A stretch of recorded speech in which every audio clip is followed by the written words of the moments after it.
Okay,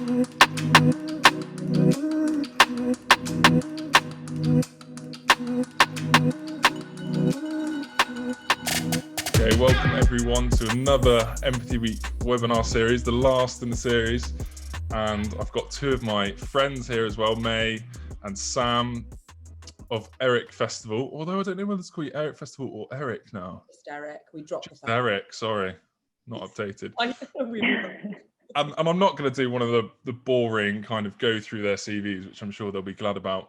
But I am just going to point out that Eric was born out of kind of the frustration of careers fairs, boring advice, boring and uninspirational content around jobs. And Sam and May have just blasted in, crushed it. I've been to a few events that they've run, such as the one at Somerset House in London with Penguin, and just creating such amazing events. And that's where they started, in the event space, working alongside people like Universal Music, Penguin, who else? Apple.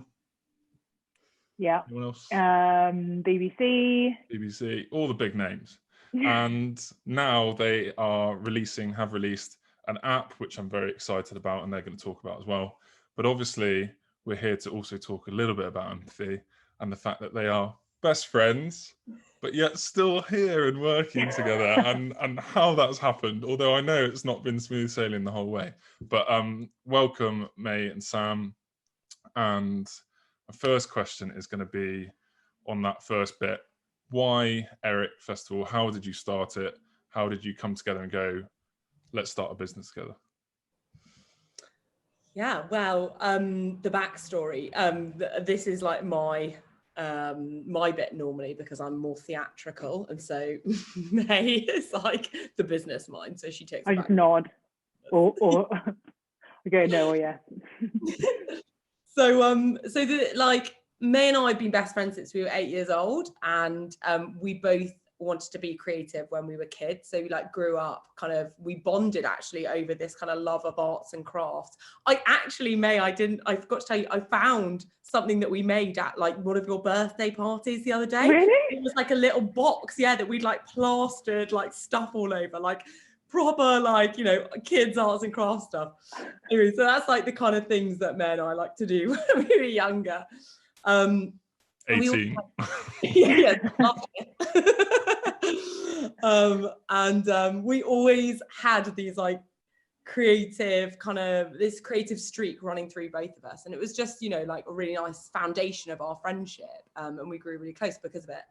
And the whole way through our school careers, we started to get a bit more, not that arts and crafts isn't serious, but I guess think about career, where could this take us, what's the kind of creative possibilities out there. And then May basically wanted to be a fashion designer. I think it was a designer, wasn't it? A shoe designer. Something, yeah, I think it was a shoe designer. And I wanted to get into TV. I found that kind of whole TV thing really interesting. And so we genuinely kind of started to think really seriously about creative career paths and things like that. And then if you fast forward I don't know, to when we were 23, May is a chartered accountant at PwC, and I'm working in the tech industry doing something that was I don't even know what I was doing. I think I was just interning basically at that point. And so our creative aspirations just completely died. And then we were still best friends at this point, still are. And when we would sit down as best friends do, just to catch up and just kind of have a coffee and have a complain about our careers, because we were May was I don't want to be an accountant. My clothes are wasted in the office kind of thing. No one appreciates it, yeah. Why is everyone in suits? And so we'd complain about this stuff, and then we did genuinely start to think where did it all go wrong? May, what happened to your fashion career? Sam, you were meant to be on TV, where did it all go wrong? And we were literally we kind of came to this conclusion that career advice is so bad, and it's so boring, and it's only ever kind of orchestrated around to educate you about these kind of corporate career roles that are great for some people if that's what they want to do, but for everyone else that has other ambitions, we're kind of left out in the cold. And then everything that does exist is so incredibly boring that like no one would pay attention to it anyway. And so that's basically where Eric came about, because May and I were like, this problem is still happening. You know, like we experienced this when we were at school, and we were looking around at what was out there and we were like, it's still going on. Like, let's do something about it. So that's where Eric came from. And then how did, it's funny you talk about careers, because my dad's a careers advisor. And so it's just, Oh, no. I know exactly what you're talking about, because he actually sat me and my brother down at one point and did like a proper Myers. You can do a Myers-Briggs test, which for people that don't know is like a personality type, and it shows you, you know, kind of what your strengths are, and then you can also relate that to careers. And I remember doing a proper one with him. And then, you know, everyone seems to do it at school. You know, you could be a policeman. I mean, the government in the UK basically did this careers thing during lockdown, right? Which backfired in their face. You know, if you've lost your job, do this little thing. We'll tell you what you should retrain as. So you had this idea and you're like, right, you saw a problem essentially in the world that you'd experienced yourself. What was you decided to do something, but what was the first thing that you actually did together, the first event? Or like, how did you even get that going? Because so many people have ideas, great, and see problems all the time. But how did you turn that into an action, the first action that you did? God, I can't even remember. I'm trying to think. I think we were just like, how have some people like got a really cool job, basically. I just remember being like, I want to interview like that graffiti artist over there, because like, how is he doing graffiti art every day? He obviously gets, I don't know, he's just doing what he loves. And I think that's where it stems from. And Sam and I were still in our, you know, I was still an accountant, but I would go in my lunch break and interview people who I just thought had really cool jobs. And we just used to cold email people and be like, hey, like, you have a really cool job, can we interview you? And we essentially came up with a blog online. So it was like a just full of interviews that we've done. No one was reading this blog, but we just decided to like put it online. I think back in the day when we were doing this, blogs were like the new, I guess, like Instagram. So we thought that maybe we could like make this online magazine and turn this into something. I think that was the beginning. And then we did like a couple of interviews, and Sam and I genuinely thought that we could do this for a living.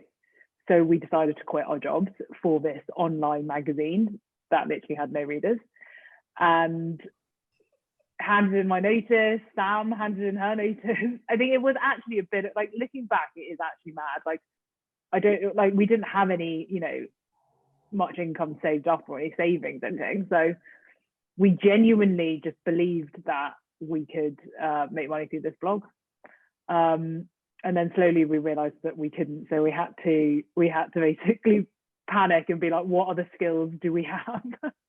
And Sam luckily had, she'd been taught like video, like filming and editing from her previous employer. And so Sam basically taught me how to use a camera, and we ended up selling like, video services. And it kind of just stemmed from there. Like, I think we realized that we did need a stable career to help with our like passion. Luckily we did find that through the video, and that's kind of been what we've been using as our bread and butter, like revenue stream kind of thing. And then alongside that, we've been continuing with the kind of interviews, career advice, that kind of section. And eventually we kind of came up with the idea of Eric and Eric Festivals. And that's where we kind of jumped from, actually, we can do this full time.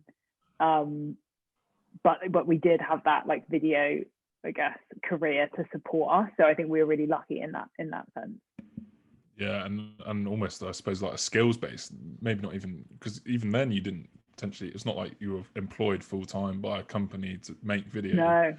It was that you had a skill that you could use. And I think that's been a theme that people have said in the other talks, is like, well, one opportunity and you just saw an opportunity and took it, and there is risk there. But two, having something that is a skill or something that you are trained in that you can, I don't want to say fall back on, but like use to get to a point that you want to get to.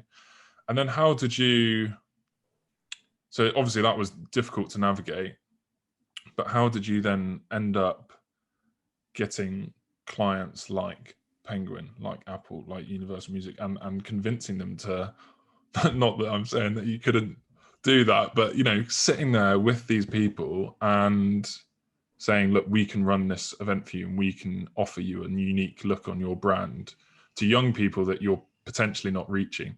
Because what I see a lot of people talk about at the moment is still millennials, when actually everyone should be talking about Gen Z.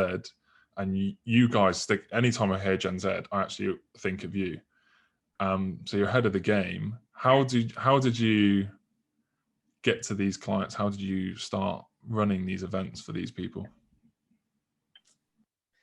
Well, I think like actually empathy does come into like quite a large part of it, because I think there's just been like a growing conversation around like putting yourself in other people's shoes and like understanding where the gaps are and just making sure that like you're not leaving people out and like everyone is being catered for.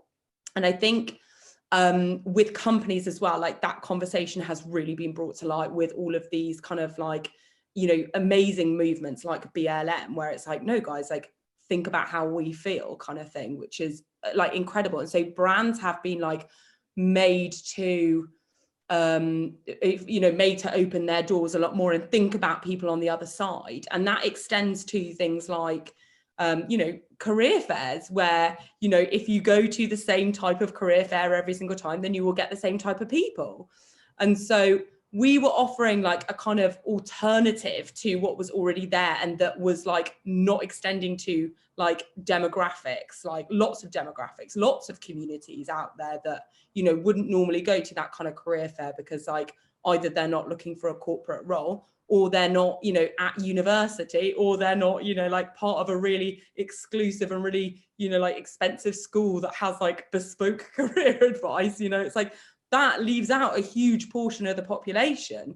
And so what we were creating is essentially something that allowed companies to connect with those people that they had been, or they were trying to access, but there weren't any vehicles really in order to do that, because I guess the product hadn't, although the conversation was moving forward, the product hadn't necessarily moved forward, like in that, you know, I guess as quickly, it hadn't accelerated as quickly. So we were in a really like interesting space at the right time when empathy was, you know, a conversation or beginning to happen that companies are having to have. Sorry.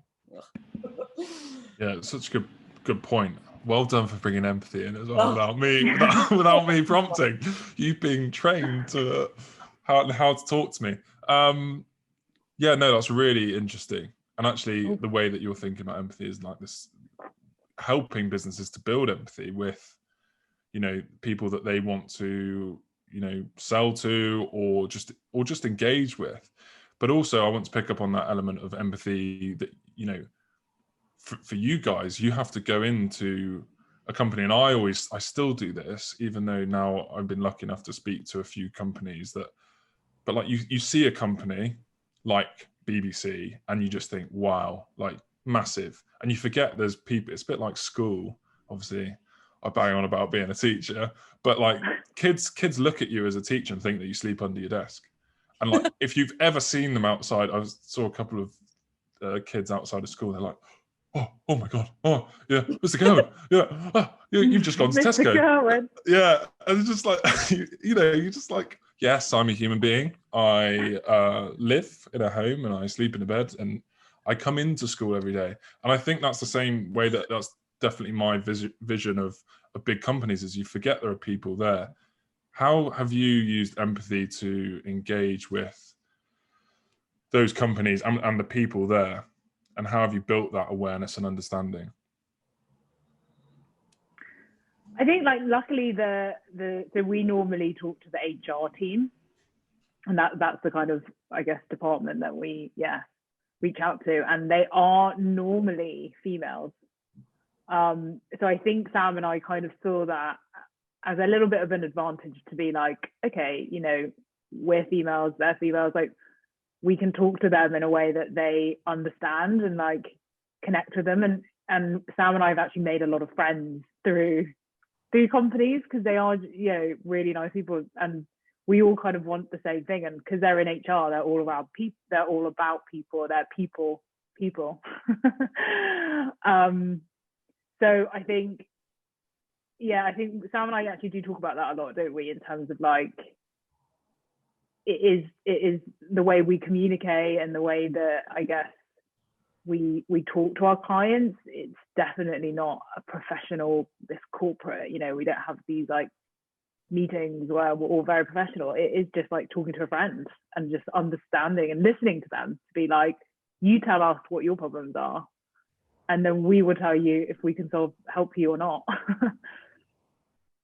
But even saying that, listening to what problems are, people often go to people with their solutions, not even knowing if that is a problem for them. I think it may sound really small, but you just even saying we were there to listen to whatever problems they had and then come up with a solution. Whereas I think we all go into situations where I always use the example of someone on the street.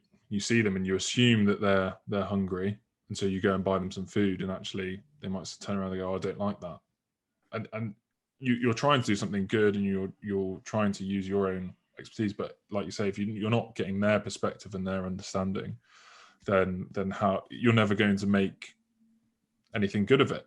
And now I'm going to turn you on each other and just say, how is empathy, not turn you on each other, that's a horrible word, turn to each other and say, like, how has empathy been so important in your relationship? Because you are coming from different backgrounds and different viewpoints, and that is really useful, but it can also cause moments where you might disagree, and how have you navigated that? Oh, that's who wants to go first? Yeah, you're opening Pandora's box. Therapy with Ed. So I think May and I, like, it, oh my god, I couldn't ask for a better best friend, honestly. Like, I do feel like so blessed to be able to be in my life, like, genuinely. Now here's the bad stuff. No, she's absolutely amazing, and we've been best friends for like 22 years now, which is a hefty amount of time. And it's so interesting because I think, like, we chat about this a lot, actually, May and I. At some point when we started working together, like, you have like your friend relationships, you know, like your friendship, right? And like, you see each other, like, you know, May and I used to see each other all the time, like, you know, like twice, 3 times a week, maybe. Do you know what I mean? Like, still a hefty amount. But when you become business partners, like, you're on the phone to each other, like, all day, every day. Like, you are constantly battling out like these decisions and things like that. And like, at some point down the line, I think it was probably about 2 years in, I think, like, May and I had to make this transition from like friends to like sisters. Whereas, like, essentially, like, you're not going to agree on everything. And like, as friends, I think, like, maybe it's different. I think it's slightly different with boys because you do tend to like hash it out a little bit more. But like with girls, it's very much like, sorry, that's an awful generalization. I should really not say that at all. Terrible. It's awful. Well, with my friendship group anyway, like, girls, if they don't agree with each other, you just kind of like tend to just like let it slide. Do you know what I mean? And then you just like get slightly annoyed about it for a bit and then it goes away. But you don't ever confront it. Whereas like with family, like, you have to confront it, right? And with a business partner, you have to confront it. Like, you can't let these things slide. Everyone has to have an equal say on everything. And also, like, you're making decisions together. Everyone has to be part of that, and you have to agree. And I think there was a tricky time, I think, where May and I basically had to just, like, we were kind of pushing boundaries all the time, like, and then eventually we got over that boundary. But like, there was a period of time where like empathy was essentially at the core of like everything that we had to do. We had to make sure that we had like peak empathy for each other in order to understand where they were coming from and not like take it to heart. If someone's disagreeing with you, it's not because they don't like you. It's not because you're going to stop being friends. It's just you're not agreeing, and it's fine. And that is a difficult thing. That's a difficult relationship shift, you know, like, to have to go through, especially if it's like, you know, you're trying it out and it's kind of this unspoken thing and you're not really even sure what's going on. Like, in hindsight, we definitely have recognized that was what happened. We had to make that shift from friendship to like family. But like at the time, you're not really sure, and like you're not really understanding why you're getting annoyed at things. But yeah, no, it's amazing. I mean, I could not, like, it's so much better on that other side as well. Like, maybe my sister now, and I wouldn't want it any other way. Oh, ditto. No, what I was going to say is that, I was going to say, is that it, mate? Ditto. Right. Okay. Next. No, I was going to say that, like, yeah, what Sam said is it is interesting, because I think we're so lucky to be able to go through this journey together, because not all friends get to do this. You know what I mean? Like, and we always say that there's no word, like, we need to come up with a definition of what our relationship is, because it's not friends, it isn't sisters, like, biologically, and it's not business partners. That doesn't really do it justice. But I think, like, because we are business partners, and I think the moment it kind of, I guess, we had to rethink or use empathy was when our business became a bit more serious, because, you know, we started off as like, it was a passion project, it was something we did on the side, so it didn't really affect, you know, our financial situation or like our career. But the moment, you know, Sam and I worked full time together, and I guess, you know, we relied on each other to grow the business, to, you know, find income, to make sure we were all, you know, we could feed ourselves, we could all of those things. I think that's when it gets tricky, because it's hard to separate, like, thinking for yourself and then thinking together as like a friend, but then also thinking as business partners. So it's like, you've got to really balance all of those different relationships.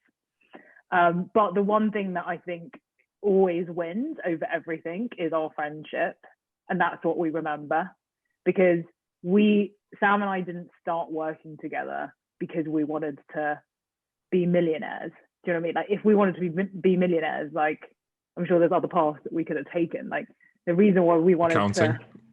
Exactly. Building up an accounting business. Like, the reason why Sam and I work together is because we wanted to enjoy this experience together, and that's the best bit of it, is like having someone else to do it with, because otherwise you'll be by yourself. You'll be happy and rich by yourself. Do you know what I mean? Like, so I think whenever there is a tough moment, it's like, let's just chill out. Do you know what I mean? Like, step back, regroup, remember why we started, remember that it's our friendship that is the most important thing. If we don't make money today, we can make it next year or whatever it is. Do you know what I mean? Like, and I think that's really helped, like, now, and I guess our relationship going forward. Amazing. I always feel a little bit, if I'm honest, a little bit jealous of your relationship. Like, because I'm, you know, you two are co-founders, and there's great pros and great cons to being a founder on yourself or being in a pair. But I do see, like, you know, sometimes I'm just like, oh, you know, that's not to say I don't have great people supporting me, but I'm in it on my own the whole time. And I think, like you said, that support, maybe, you know, taking a few years back, maybe I would have searched more for someone to be a co-founder. But I think, like you guys have said, it's not like you've chosen really your path. You've just gone from kind of one thing to the next, and seen an opportunity and reiterated what you're doing, which brings us nicely on to the fact that you were hosting events, and obviously the world's changed, but I think that you were moving to this before the world was changing anyway. You now are, has the app been fully released? Not yet. You test. I've got a call booked in with you actually to test the app on Monday. So I should know that actually you're in the testing phase. But let's talk about this. So how have you changed the business structure? How have you moved? And what is the app, and what are you trying to achieve with that? Great question. Okay, so we have. Sorry, can I just jump in? Can I just say that, like, it is really interesting, because again, it just shows that, like, what is constant there is Sam and I's relationship, you know, is our friendship. And again, you know, we always say, if Eric fails, like, we're gonna start something else. And you can see that with our business, is that's kind of changed and pivoted, and like now we're doing an app.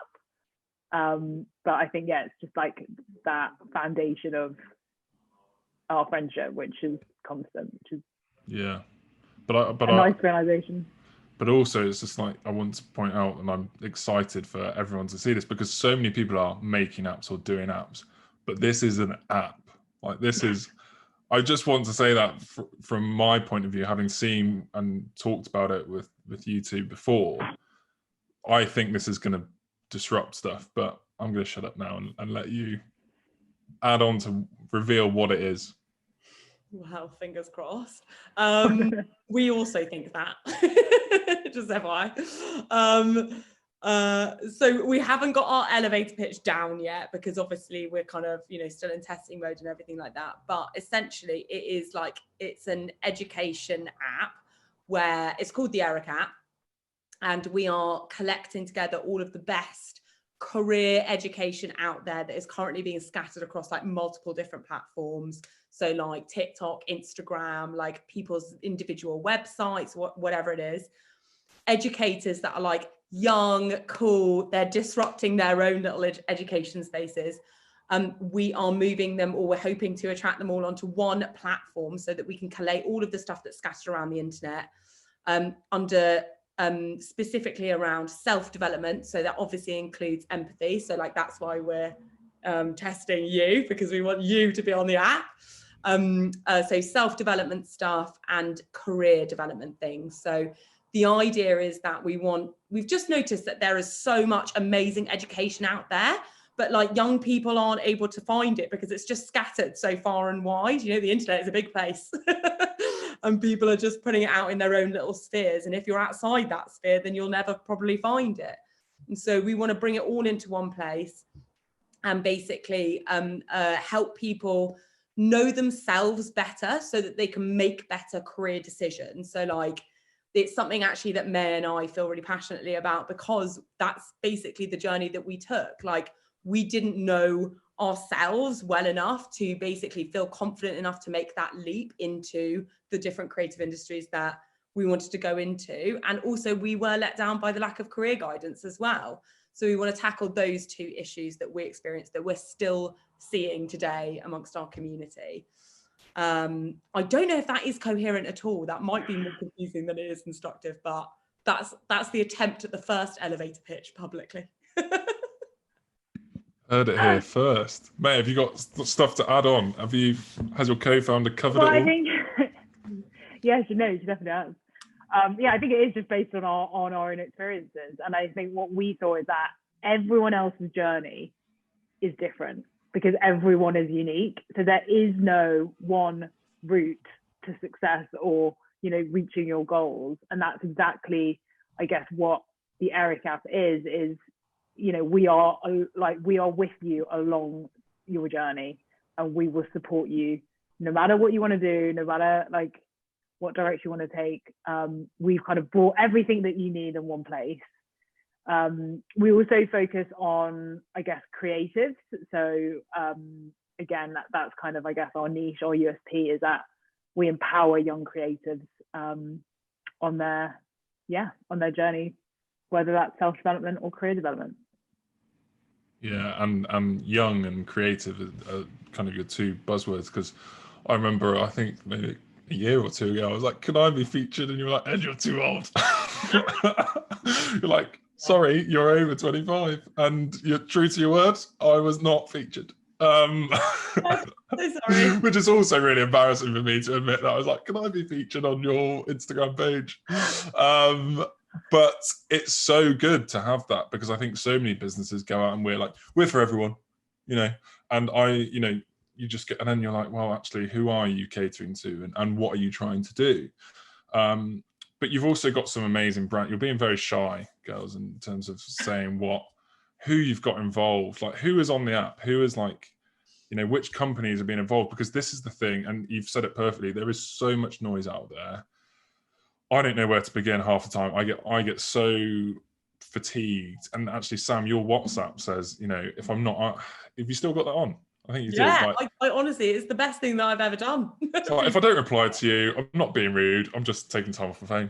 There's so many companies that are just firing stuff, opportunities here, left, right, and centre. But the problem is you can't apply to the opportunities if you don't know they're there in the first place. And so you guys are actually bringing those onto this platform. And can you tell us a little bit about, like, if, you know, young creatives and young people who are interested in internships, and I mean, even if they go on your Instagram right now, I've seen today there's a list of like videographers wanted and creatives, but what can they expect from being on the app? Like, what are the opportunities you can expect? And like, who are some people that you already have lined up to be involved?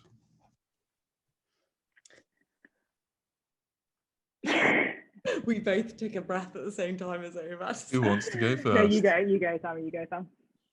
Well, I was just going to elaborate actually on that point, is that so this app is basically a result of all of the research that we've done throughout the years with our community when it comes to our events. So like every time we have an event, we'll have loads of people coming up to us being like, yeah, this is amazing because this, like, you know, you guys have done a really good job because of this.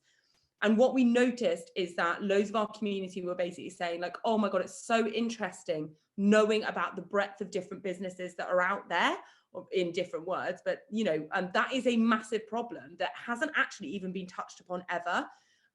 Loads of our community, or loads of young people, are obviously only aware, because no one bothers to tell them about the different companies that are out there. They're only ever aware of like 3 big companies in each industry. Like, perfect example is, if you want to work in TV and you say to a young person, okay, you want to work in TV, like, what companies are you going to apply for? And they'll be like the BBC or Channel 4, which are great companies. I'm not undermining the companies, but that means that every single young person is competing for like 5 jobs. You know, that doesn't make any sense. And so exactly as you said, like, if you don't know where to look for the opportunities, then you're all going to be competing for the same small number of opportunities when there are so many out there, the hidden job market, I suppose. And so that's kind of one of the issues. It is one of the issues that we are hoping to solve on the app, is that there will be a section called Discover Companies, where basically you can literally go and browse through the breadth of different businesses that exist in the area that you may want to work in the future. And that includes really tiny companies as well. I have only worked in startups, and I can advocate for startups, amazing places to work. Anyway, but May is the girl to tell you about all of the different companies that we have involved, because that's actually her area.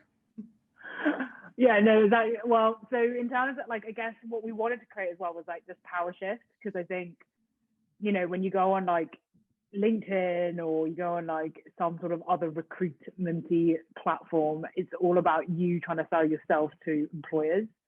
And so what we see is like, we see ourselves as the step before recruitment, is that education piece. And we think companies need to promote themselves to young people. So that's why on our app, it's like you can discover companies within the creative space. So we only work with creatively led brands. So we're kind of already filtered companies out for you. And then secondly, like, they are creating profiles and they are opening up their company, telling you, you know, what their culture's like, they're sharing information, they're sharing business updates, so that you as young people can actually take control and find the companies that you like, not the other way around. So we like to think we've just we changed it up.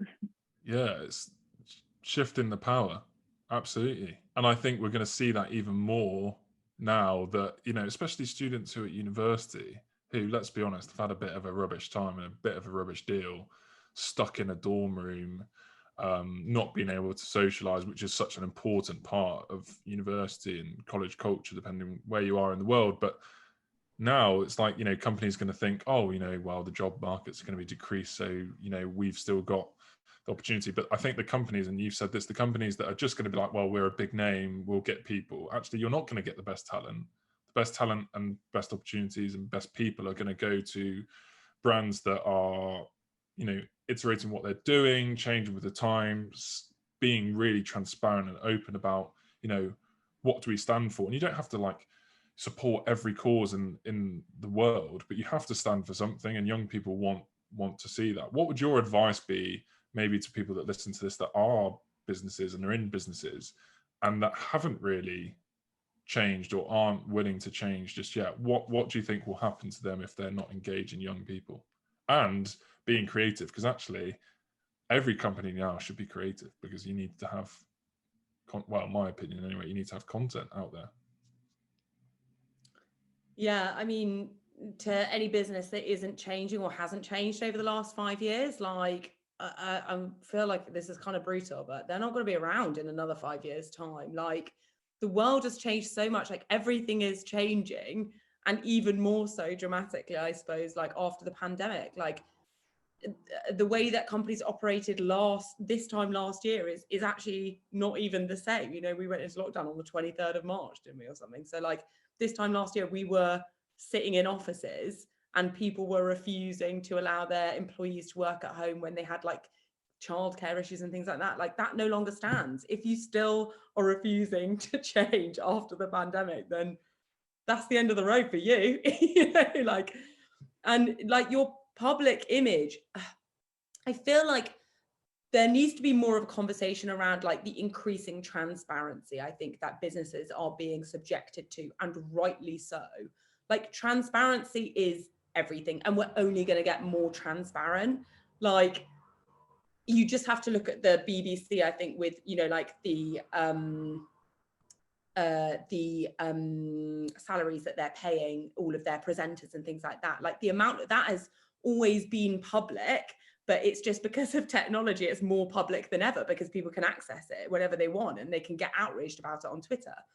And so like that kind of level of communication is something that you just have to be aware of. And so there isn't really like, businesses have had a huge like margin for error like beforehand, because they didn't really have to be held accountable for anything. Like, that margin of error is getting smaller and smaller and smaller and smaller on both sides. And so you have to practice what you preach now. You can't just send a message out being like, oh, we're full of values and like we're really supportive of this or whatever, and then back away from it. Like, that is just not the case, because people are watching you and they will hold you accountable. And at some point someone is going to call you out on it, and it may well become this huge scandal.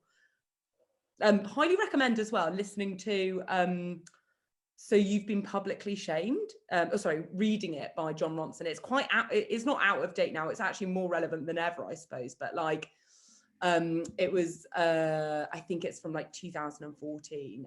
But it's super interesting. It's about basically putting your foot wrong and like the reaction that it can merit, like in this day and age. Anyway, it's really interesting. I think all businesses should read it, because it's a good, like, there's a lot of like good stories in there that are quite relevant to this day and age. No, definitely. I think like companies are, I think before, like, companies could hide behind their, you know, brand, but now they are treated like individuals. You know, if a person, you know, someone well known says something now, you know, you could be fired from your job. Like Ant from what's that show? SAS, Who Dares Wins. Like, these things are happening, and I think that is what will happen with businesses, is that your business can literally, you know, shut down because of things that you are doing. And that's actually what we have seen already with some brands. Yeah, definitely. Yeah, and it's a really important thing for young people to think about as well, especially now the world's digitalized. You know, the photos you put up on social media and the way that you put a profile out there is probably the first thing that I would do if I was to employ someone, fingers crossed one day, is Google them. Is Google them, look for Instagram, look for Facebook, because you are delving into what is, just like you're saying with businesses, we want businesses to have transparency. Like, it's not about, you know, being stalkery. It's about, you know, who is this person when no one's watching them, or who is this person socially? And you don't have to be that boss that, like, you know, is looking into every aspect of your life, but you want to employ people, or I would anyway, with the values that run true throughout the company. And I think that's so important. What would you say, like, what's your advice to young people, that could be teenagers or like people at uni, let's just say under 25s, because we know that you don't deal with anyone older, who are maybe a bit like you, maybe early 20s, and just aren't digging what they're doing, want to get out there, want to find a creative career. What is your like steps and advice to actually going and doing that, apart from using the app? Well, I was going to say the app actually has a very good flow to it, which I highly recommend, which is self-development, career development, and then discover companies. So we always, we think self-development is hugely important. And so I think that's definitely number one, is like try and be more self-aware, like do personality tests, understand yourself so that you can understand the environments that you enjoy or you thrive in. Like Sam and I are actually very different, I guess, like individuals, like our strengths and weaknesses are very different. But because we know that, we can use that to our advantage. And that's why, you know, some things, some roles that we have, like I'm more suited for, or some projects Sam's more suited for. And I think it just helps you with making decisions of like, what size company do you want to work for? Do you even want to work for a company? Are you someone who can take, you know, management or direction, or are you someone who actually can't? And so maybe the entrepreneurship route is more your thing. It's just everyone is unique. So you really have to find out what makes you unique, and then find out about all of the different like options, industries, roles that could suit your specific, you know, personality. Yeah, massively. Like I think May and I, the self-development thing has just been so important to our career and also like our relationship. And I just think it's something that like that never gets communicated to like young people. There's so much focus on learning facts, but actually it's like learn about yourself, like learn about you, learn about how you like to learn things, you know, like when I was at school, you know, I wasn't that good, but it's because I was told to read everything, but I really hate reading. Like I really don't enjoy it. And like the day I discovered podcasts was like game changing for me, because I was like, oh my God, like I've remembered everything in this podcast. Like that's never happened to me before when I read a book. And these kind of small things are like hugely important for your kind of your personal development and self-awareness. And then I would say actually like, so exactly what May said, I just think I cannot stress enough like the importance of knowing more about yourself and being comfortable also with the way that you interact with people and the way that you learn things. Just accepting who you are is the most important lesson I think anyone can learn. And then on top of that, if you are ready to go and look for a career, there are so many communities out there that you can join who can help you. Like that's part of our kind of whole business model, is like we're almost a signposting platform for people that want to learn about some, I know, a specific industry or specific topic or whatever, and then we can direct them to those communities who can help them on like a grassroots level, so you can have like actual personal conversations with these people. And some of those people are literally just like Instagram groups, you know, Instagram accounts, or like, I don't know, like a Reddit chain or something. Like they are, it is as accessible as that, but it's never, that's not something necessarily that is always pointed out to young people. It's always like, oh, and like I really don't want to undermine what your dad does. I'm sure he's amazing, but it's always like, oh, he's about to retire, so we but like, you know, going but no, it's right, you're right. I would say this to my dad as well, you need to, you know, get with the time. Like my mum goes on about the high street shops shutting, and I'm just like, okay, it is a bit sad for your generation, but like if everything stayed the same, nothing would get better. And actually there's a reason behind them shutting, because they're not staying with the times. If you look at Kodak as like a perfect example of a company that was at the top of their game. If you ever wanted like a disposable camera or anything done in the 90s and early 2000s, Kodak was your go-to, right, for photos. Everyone knew Kodak, and they just didn't digitalize. They just didn't digitalize, and they almost went under. They're just about surviving, but all the shops shut. And actually, if you don't, change what you're doing and keep up, you will die in a way.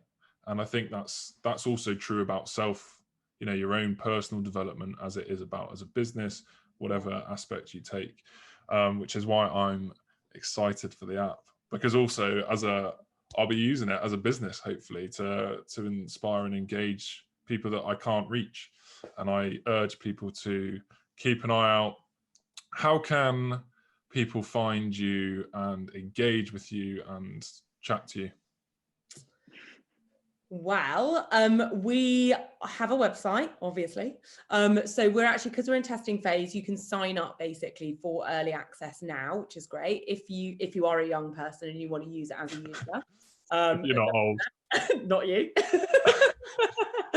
However, for the eds of this world, if you want to be an educator and you already have educational content or whatever that you just want to like get to a bigger audience, you can also sign up to be one of our educators in advance. And the same with companies, you can also apply basically to be a company on the app.